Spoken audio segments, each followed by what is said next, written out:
Medene, you were saying? We're going to pray. We're going to...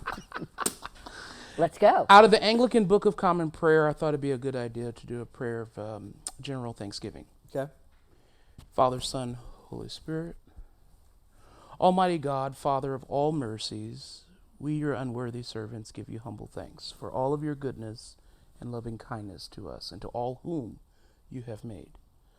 We bless you for our preservation, our creation, and all the blessings of this life, but above all, for your immeasurable love in the redemption of the world by our Lord Jesus Christ, and for the means of grace and for the hope of glory. In the name of the Father, Son, and the Holy Spirit. Amen. We have a means of grace right here in studio. And a hope of glory. Very graceful. Yes. For so many people Yes. all throughout LA County that work with your glorious organization. I want to start off with just talking about you, Miss Jill. Yes. And I want people to get to know you a little bit more. Okay. I know you a little bit. More than you think. Yes. It's been a blessing being a good friend of yours, going to your parties, working with you in the streets, going to your home, going out to eat with you and Don often. Exactly. Over the past 5 years. You accepted me when I moved to Los Angeles from Sacramento. And it was easy to start hit the ground running working with your organization, our students. So who are you existentially? And who made you? I always like to ask people, who brought you into this plane of consciousness? Talk about your parents, your family, where you're from. So yeah, that's a touching situation because my mother, who recently died, passed away in December at 100. Wow. So 100's okay, that's a full life. Full life. There's nothing to be disappointed with or anything else. And she raised me with the idea that when you can, you should always give. Always. Give back. Better to give than receive. Give, always. And so I've always been a giver, which is good and bad, by the way, because givers sometimes get taken advantage of because they're always giving, and then, but I believe that that's what we should be doing. And I was working full time, 70 hours a week in my job, so I couldn't give when I was actually working. When my retirement was when I planned on giving. My mom was a giver all her life, and in her latter years, she ran a food bank, actually, and she did it till she was 96. Wow. Yeah, smokes. yeah, which is ridiculous. And then finally, it was just too much for her. But she loved it and looked forward to going there, and they loved her. And so a lot of giving. My older brother, who unfortunately passed 9 days after my mother, very unexpectedly, was a huge giver. He always did food banks for the church and drove the truck and all that kind of stuff. He traveled to the United States, and every place he went, he found a place where he could volunteer. And so he volunteered all of his latter years as well. So this is a family tradition. It is. This spirit of servitude. And your mother's first name? Barbara. That's my mom's There name. you go. It's a great name. Great Barbs. Barbs. Yeah. And your late brother? It was Jeffrey. Jeffrey. Yeah. We do pray for the repose of the soul of both Barbara and Jeffrey. Thank you very much. But I think wonderful people. To make it to 100, you've got to have a little special sauce. You've got to have a lot of determination. Yeah. Stubbornness has a lot to do with it. Yeah. Because she had 3 wishes in her life. Yeah. One was to live to be 100. Did it. She made it. Live to stay in her house till the very end, which only 4 months did we have to actually move her to assisted living. She lived by herself. That's not She lived bad. by herself, and she wanted to be a millionaire, which she was as well. So so she was happy. She Good had 100. deal. It was time for her to go. She was, all right, I'm done. My goals are there. Nothing left There on we the go. list. Well, those were, her brain wouldn't come up with a new idea. I guess. After 100, you've done it all. It's got to be a real blessing to live a fulfilled life. Yeah. A life that you have kind of constructed for yourself, and God And met your goals. and met all your goals. Met your goals and died happy with friends, and so it was all good. So she saw a lot of what you did.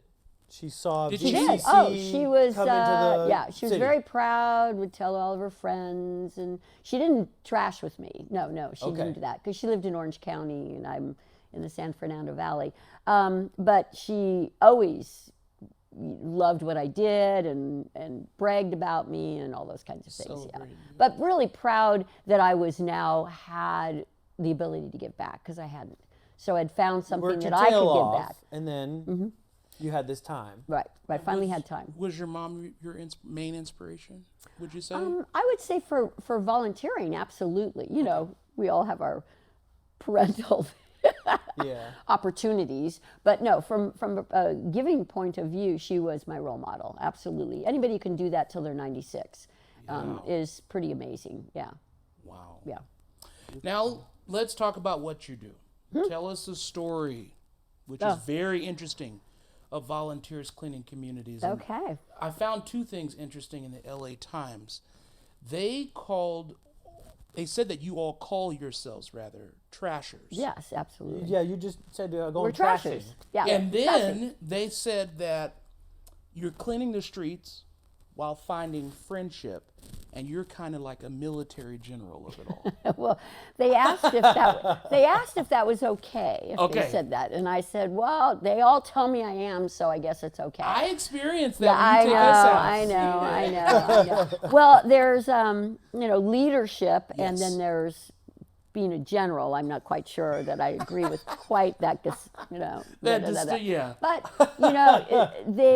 you get a group of people together, and especially when there's new people that are involved in the group, and you have to give them a little boost and general direction. So that's what I do is really, okay, I need 4 people, who's going to go in this direction, who's going to go in this direction. Okay, this guy doesn't have a team yet, That's it. and that's what it is. It's really, to me, it's not that, it's how you make people comfortable, how you get people involved who may be a little standoffish, so they're not going to volunteer, and you have to pull them in a way that isn't too demanding, and that they feel comfortable in doing that. So yes, I am the general. in But that from way. my experience, you push people to sort of kind of deal with the uncomfortable, right? Yeah. Like, Well, yeah. no, don't. Why did you Well, leave is that? it- Pick is- that up. Is pick it that up. romantic to pick up trash? What? No. No, but I've No. seen you, 16 and 17-year-old girls, That with don't full wanna makeup. With the long nails Yeah. and everything Nails. else that don't want to even put the gloves on. Yeah, I'm going to ruin my nails. Yes. I've seen that multiple times. Yes, On a and- cold December day. Yeah. And you push through, Ms. Jill. Yep. You push Well, through. it's a competition too. You have to make it look fun. at you have to make it fun through competition in some way or another. Because everybody likes competition. And even if they don't, my goal is to make sure that they feel that they accomplished something, even if they don't think that the activity is really fun per se. So sometimes you say, oh, come on, follow me over here. There's a great stash of trash here that needs picking up. And then it gives them a goal to be able to do that. They find it fun at that point. Yeah. And I always say, look for money. Because you okay. find Sure. money. So that's a motivation right there. to be able to Interesting find things money. come up. When I was with some of those boys, we were looking for drug paraphernalia. There were Yeah. heroin spoons. and One found a gun. Guns. One found a gun, Guns. knives. Watch out for little bags or bottles of pee. Yeah. Oh yeah. kids see oh, yeah. snakes Oh and yeah. Oh yeah. spiders. All kinds of interesting little rodents running around. So how'd you get started? Oh yeah, the early days. So the early days. When I retired, COVID hit right then. Okay. I didn't retire because of COVID, but that's when COVID hit. And remember, everybody was afraid of visiting anybody, and you needed exercise. So I would go out walking by myself in my neighborhood every day for like 4 miles just to get out in the fresh air. And then I'm kind of bored walking because I don't listen to music while I'm doing it. And so it was very boring. And I saw trash. Ladies and gentlemen, walking is boring. Well, It is. Well, it is by yourself. Yes, it is. And in the same vein, same neighborhood over and over again. So I took a trash bag. I saw trash. I said, oh, give me something to do. And also it was like a goal. Oh, there's a piece of trash. There's a piece of trash there. So you made your own game. Yeah, right. Because it made it go faster. You'd walk a little faster, etc. And every day I would pick up about 4 grocery bags full of trash in the same 4 miles. And I thought, ooh, this is serious. There's an issue here. I would meet people along the street who were also seeing me do it. Yeah. And they would ask me questions and I'd talk about it. And finally, I just said, there seems to be people interested. I'm going to go on social media, see if anybody wants to just join me. And 12 people joined me that I knew nobody. You're like Jesus. 12 people, there you go. People joined you. There you go, on a street. And Love it. I didn't have any pickers. I didn't have any gloves. I just had the bags. And we went out and picked up trash. And they had a great time and said, let's continue to do this. In fact, they were the ones that came up with the original group name, which was always VCC, but it was Volunteers Cleaning Chatsworth. Oh. Because we were all from Chatsworth. But you want to expand it. Well, I adopted the 118 freeway right shortly thereafter, and it went to Granada Hills. So we're now not only picking up trash in Chatsworth. It didn't make sense anymore. And a lot of people were joining me from other communities. So we changed it to Volunteers Cleaning Communities. Was it all retirees? The majority of the original disciples. The majority, yeah, they are. Believe me, they are now. Yes. They want to be paid disciples, though. Oh, they're all still a part of the organization. No, not everybody. But there are a lot of them that have been with me for 4 to 5 years. It's been 5 years last month that we've been together. Wow. And some of the originals are still with me, going every day. Yeah.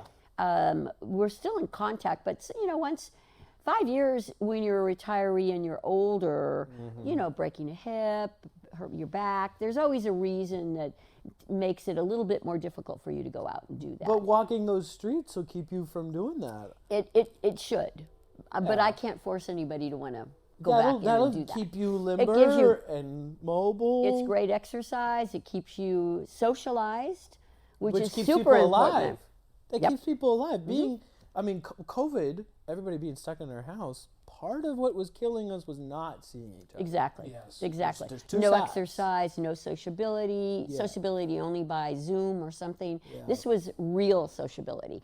And you could stay 6 feet apart easily, and which made it an easy thing to transist to. And people enjoyed it and looked forward to it. So it started off with 1 day, it immediately went to 2 days, 1 freeway day, 1 weekday, then it went to another day where a VCC leader wanted to do parks, and now we're almost every day of the week. Wow. I know. And at multiple sites? Well, we do it every day of the week, but I have VCC leaders in different communities that do it at least once a month with their own community and groups, which is amazing, across the valley, and even over more. in Santa Monica I was and just West going LA. to say, yeah, Brentwood too. You have all kinds of. I didn't know that. Yeah. 3,000 people are on your newsletter. 3,500 now. 3,500. Go, Jill, go. Well, it's great to General be Mather. It's great to be on a newsletter, but there's 2 things that a nonprofit needs. 1, they need donations. Yes. 2, they need volunteers. So it's great to have people interested in what you're doing. Absolutely. Yeah. But I would like to see, of course, always more volunteers out on the streets. The general's ready to go. Yeah, Let's expand there we go. further into the territory. Right. What did it mean for you to win Nonprofit of the Year? I think it was in 2023. 2022. For the state, 2022. 2022 for the state of California. Senator Henry Stern nominated me for that.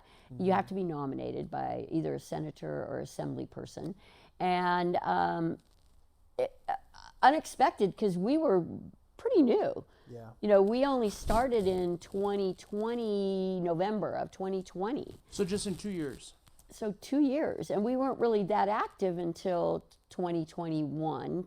You're growing an organization.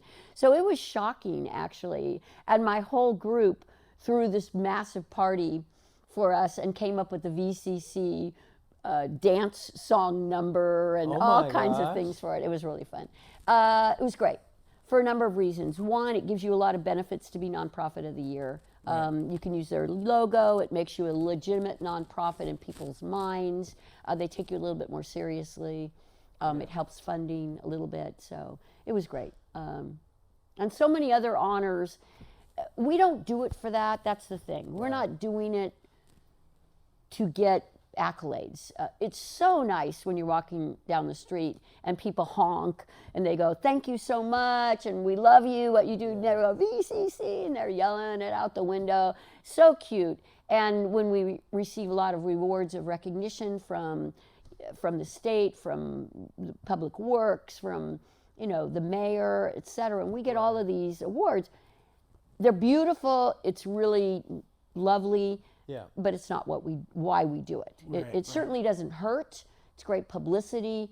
And the publicity is really hopefully getting us volunteers. So we'll take the awards, but it's really for getting volunteers. More awards for VCC. No, more, but ideally more volunteers and donations. There you go. So Absolutely. the work can continue. That's how you survive. Exactly. We talk a lot about the Christian ethic of fellowship on this podcast. And you have a practice that I love, that I noticed a few times that I've been out with you and with the kids.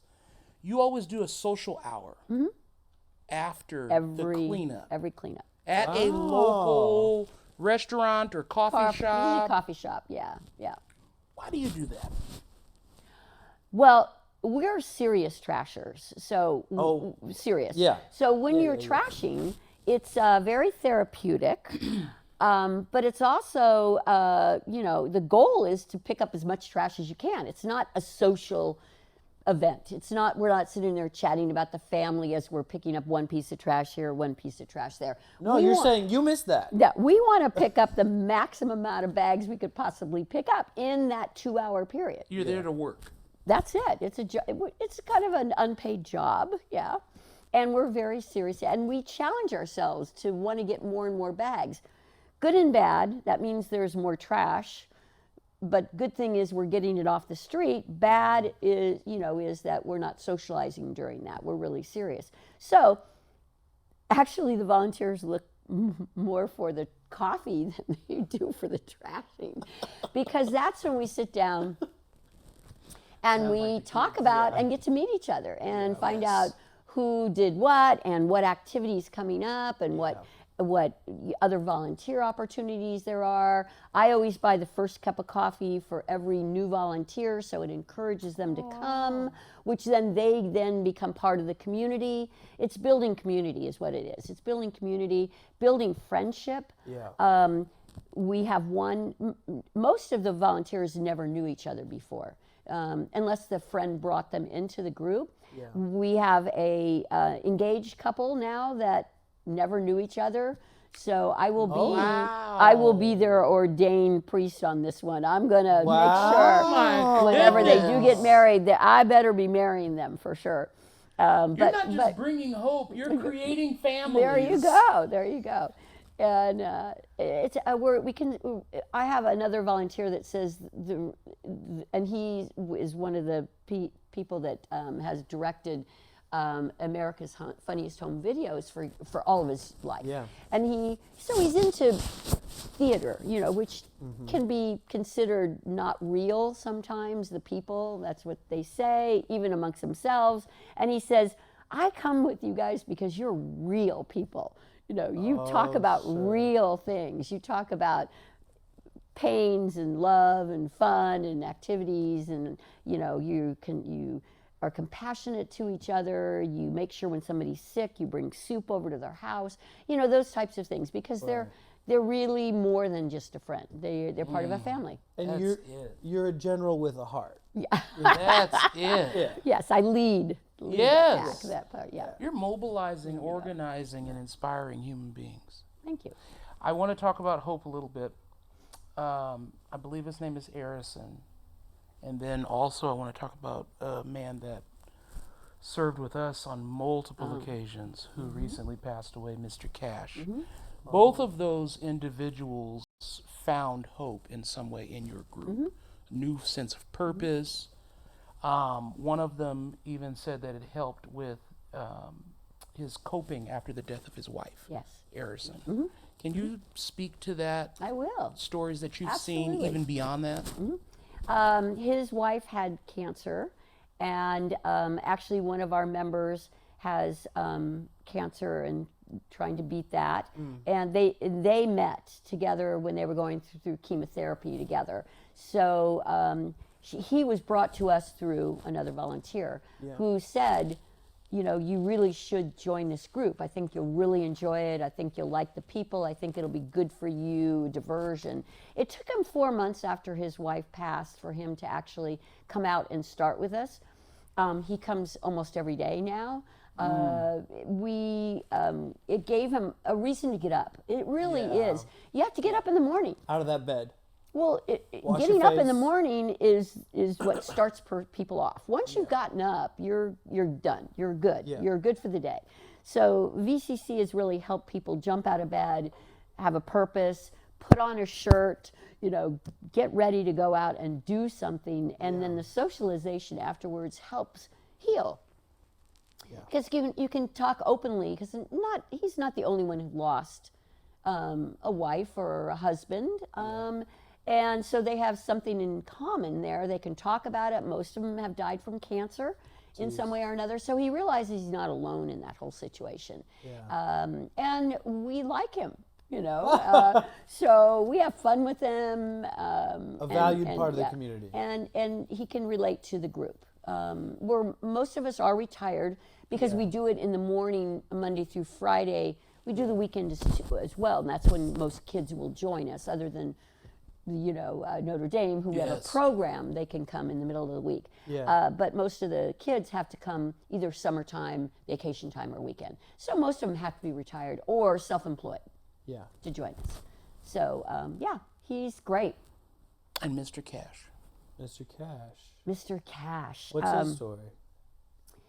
Cash is we actually wear buttons with Cash's picture on it because Cash passed last November. He passed, and actually this Christmas party this year, our VCC Christmas party, is in honor of Cash. He's actually paying for it, believe it or not. In his will, he wanted to give back to VCC, which became his family.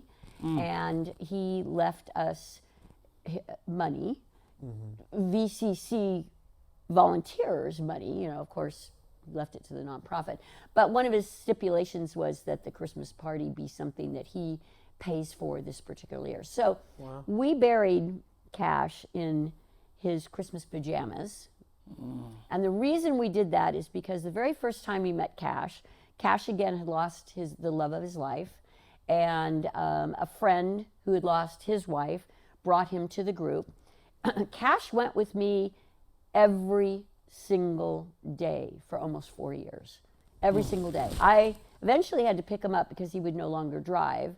We didn't want him to drive, so I would pick him up every day. And he was my right-hand guy, and he came to every Notre Dame event because he went to Notre Dame, so he loved to go to Notre Dame. But anyway, he with the very first Christmas party that he ever went to with VCC, we're all kind of dressed up, and you know, it's a Christmas party. We're celebrating, and you know, some were in suits, some were in, you know, ugly sweaters, but we were nicely dressed. In comes Cash in Christmas pajamas, and we just laughed hysterically because it was unexpected, but it was him. He had a very unusual sense of humor. Great guy. Everybody loved him. He had no real family. We became his family.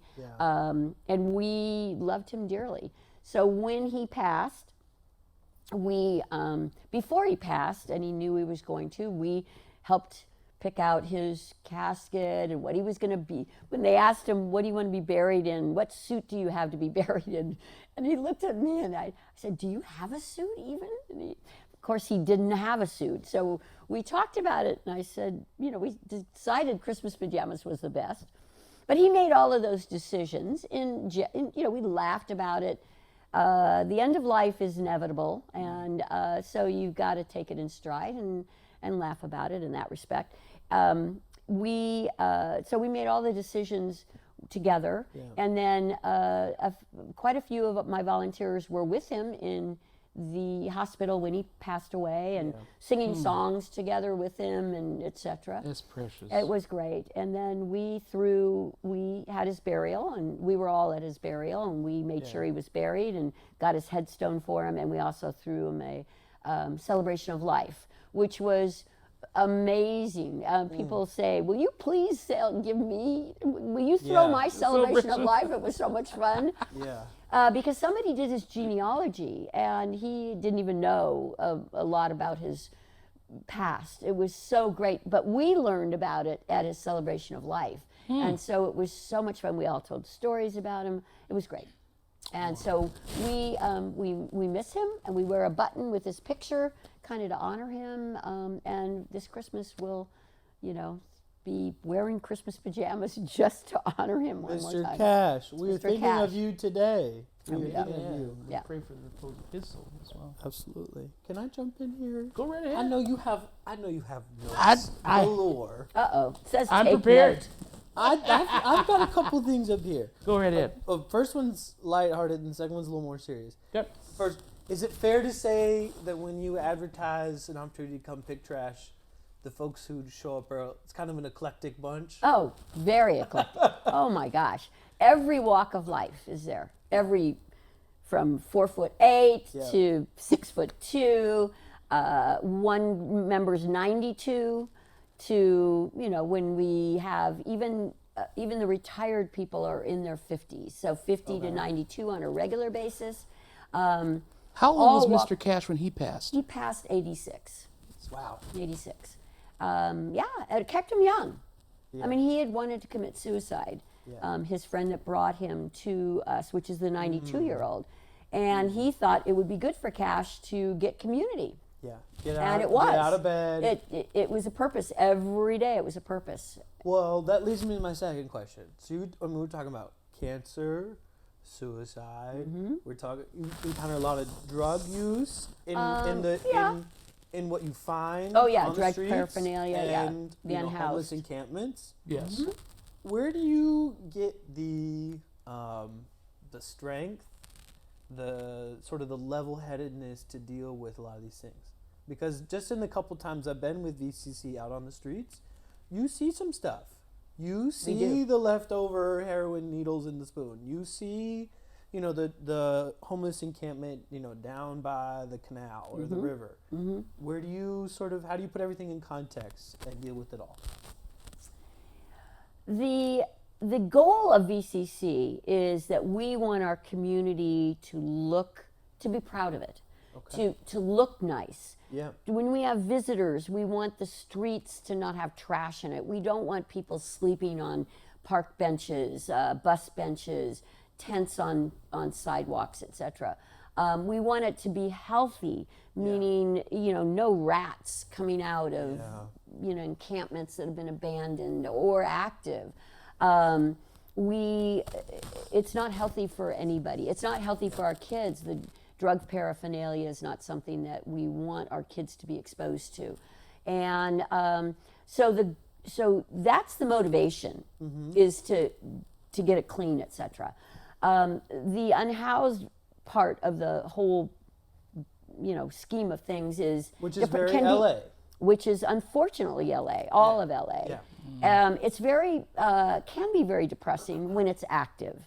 So our goal is we can't do anything about removing or helping house the people, other than report that somebody should go out and service them, which they already are doing usually. But what we can do is go up to them and say, which we do, we the community do not want you sleeping on a park bench. We do not want you sleeping in a tent somewhere. That's not what we want for you, and hopefully you don't want it for yourself. However, the community is not happy when your environment doesn't look nice. Trash, etc. So can we take something away? Can we make it look prettier on the outside so that the community is less unhappy with you being there until somebody can get you housing? Because that's not what we can do. And all of this for you comes from compassion. Of course. But you've seen enough, and I feel like at this point we've seen enough to say that when we tolerate just chronic homelessness, it's inhumane on our part, generally speaking. Yes. It's not a place to live. No. It's horrible. Yeah. It's absolutely horrible. We cleaned up it was with you at the Northridge train station. That's it. Never I was there forget. that day. I'll never forget. There was a girl there were some really strong girls that day, and we were in the very back cleaning an abandoned homeless site that they allowed us to do, and we're ripping down the tent, etc. And most of the unhoused will live on a pallet or something. Yeah. So that they're off the ground, Right. so that they're not sleeping in water. And this girl says to me, "There's something." When they got to the pallet, there's something moving in there. So we lifted up the pallet, and out comes 7 possum and Holy running up I the know tree that was and screaming. frightening. Remember? And she was scared, and we're like, "Whoa!" And then another pallet, there was like 25 little mini mice, Oh my little baby gosh. mice that coming out, and and they're running this way. And Jeez. number one, it was funny. It was funny, frightening in some ways. You or got to be another. able to laugh on the streets. But then what we said, this person was sleeping on top of this. That's not a place to live. No. Not for humans. That's vermin. That's disease. That's could have gotten bitten. And then they would spread that. Yeah, it's just horrible. We don't want, and then that's where they're going to be in the Yeah. community. They're all going to go towards where there's food Yeah. that's left over, and the unhoused gets too much food. They're being given too much food that they're leaving it, and it's decaying, and that's what vermin love. So wherever we go, there's mice and there's cockroaches and there's maggots, and those are just not something our communities want. Not for the unhoused and not for our communities. Both. Yes. Let's do a little God talk. Okay. Oh. we go. It's almost like this is a podcast. Well, my newsletter's trash talk, so this is Oh. talking trash. We're talking God now, huh? Okay. In relation to all that you do, because I don't want to separate this from spirituality, because I think what you do is should be the effect of spirituality. And it'll affect your spirit if you go do it. Exactly. You're going to feel Very something. uplifting. Very Anybody uplifting. that believes in God, has faith, should be doing things like this. Yeah. There's an ethic in Catholic social teaching called care for creation, Yeah. care for our common home. And it's all about pretty much what is our responsibility for the earth and the environment and the world around us.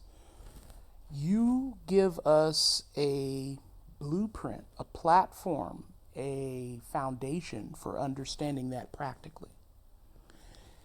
Have you, first of all, what is your relationship with God? And then how do you reconcile or reason or think about how your work is related to God or spirituality? So one of the things, just so you know, within our group, we have 2 rules. We don't talk politics and we don't talk religion. And because people are very passionate about both subjects, and it can cause controversy, as you Could well blow know. up a trashing. Well, I don't want to blow up a group, because diversity is good. Yes, it is. And different frames of reference and thought processes, et cetera, is what make this nation great. But there's a time and a place for that, and it certainly isn't in our social environment at all. And however, what you have to have a basis to say God directs you. It directs you in a positive way. So I've always been a positive thinker, and it's what happens is going to happen.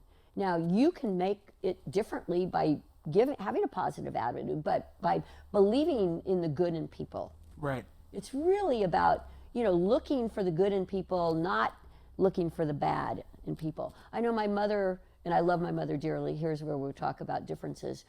Though my mother was a giver, every time I would go over, she'd say, instead of saying, "Oh, I'm so glad to see you," you haven't come over in a month. I haven't seen you in a month. Why are you, Yeah. And to me, it's like, I can't do anything about that. It's done. It's done. Let's talk about, just say to me, "Gee, I wish you'd come more often." And that'd be fine. And I'll certainly try. But I'm here now, and let's go forward and make the best of it.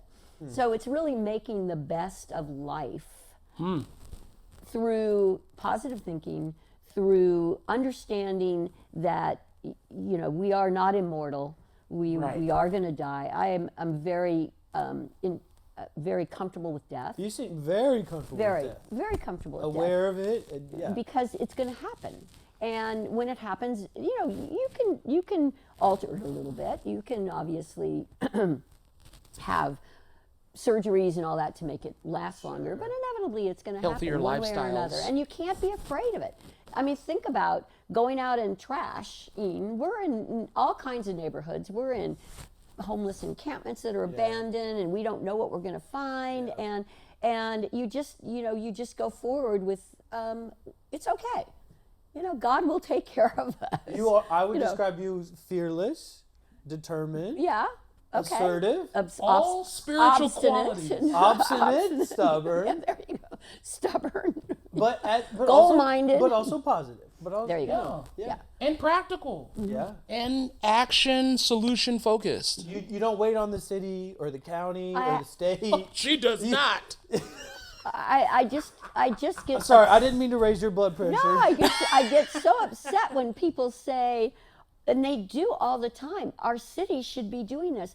I don't disagree with that. It would be great that our taxpayer dollars would pay for doing that and put me out of a job, Sure. an unpaid job. Sure. But I mean, even though I enjoy doing it, it's, we did it because it's needed. And that's the thing. Yeah. The city can't afford to do this now. It's diverted its funds. We have a huge deficit. I'm So sure. obviously they're not going to put money into picking up trash, but they are trying to encourage more volunteerism. Well, at some by level, picking up trash. we are the city, right? At some we level, are- you got to be We the thing are that you the want to city. see. We pay. Yeah. If we didn't pay taxes, there would be no city. We are the city. So we are the city, but we rely on certain people to say how to spend that money, and that's what they're paid for. And but we get to decide what we do with our time. And that's what you choose to organize. We should be giving back no matter what. And just do your neighborhood if nothing else. Sure. Just do your neighborhood. Don't expect a street machine cleaner to go down your neighborhood. It's just as easy for you to go out in front of your house or down your block and clean it up. Yeah. Why not? And because they're your neighbors. Hopefully you like your neighbors, and hopefully you feel a part of your community. And if you don't, the way you do feel part of your community is by joining a group and volunteering. Volunteers cleaning communities. Communities. Volunteers building communities. Exactly. It's a great way to live out the love ethic of loving and knowing and meeting and encountering your neighbor. Yes, absolutely. I mean, that's the socialization is huge. And, most of my volunteers, we clean out of our community. Oh, Most of us- you go all over. We go all over. Well, that means my volunteers are going all over too. Mm-hmm. I mean, we have a guy traveling from West LA to the Valley twice a week to pick up trash with us. Yeah. That's insane Yeah. to me. Yeah. That could be but 45 minutes each way. Oh, yeah. Yeah. But he enjoys it. He likes the community of the people. There's nothing going on in his area. Sure. And so he's coming where there is something going on. Very cool. And that is cool. To me, that's cool. Yeah. Awesome. Absolutely awesome. I wish we could have more time. Time is limited always. Would you come back? Of course. Absolutely. Can we come spend some time with you outside of the Right over student here. You groups? could be right here. Yeah. Well, we do spend time together with your Yes. program. You participate- But we could come Yeah. on a Saturday or something. Everybody's invited. Invite to our come. listeners. Absolutely. God Talk does trashing. Yes, there you go. All right. We do Ask it. our listeners to donate. There we go. We do it almost every day of the week. It's for 2 hours. Yeah. It's on the website, which is, can I say? Yeah. www.vcc.world. Our schedule is there under schedule of events for 2 weeks out. We supply everything Wonderful. so that you just show up on time or early because we are serious. So we go out in different directions and we don't wait for anybody, sorry. But we have everything there for you. And then we buy your first cup of coffee so you can join the socialization and get to know your neighbors. Or not your neighbors' neighbors. Yeah. You know, There you go. You get to do something great for humanity. exactly. I want to end in prayer, Okay. and I want to read this little snippet from Pope Francis's encyclical in 2015, correct? Called Laudato Si, and it just reminds us to take care of our common home. In the name of the Father, Son, Holy Spirit. A true ecological approach always becomes a social approach. It must integrate questions of justice in debates on the environment so as to hear both the cry of the earth and the cry of the poor. Everything is connected. Concern for the environment thus needs to be joined to a sincere love for our fellow human beings and an unwavering commitment to resolving our problems in society. In the name of the Well, Father, that's perfect. Son, and Holy Spirit. That's what you do. That's perfect. And we thank you. Thank you. And we thank you for being on God Talk. It was my pleasure. Joe Mather, VCC.world. Support. Thank you. See y'all.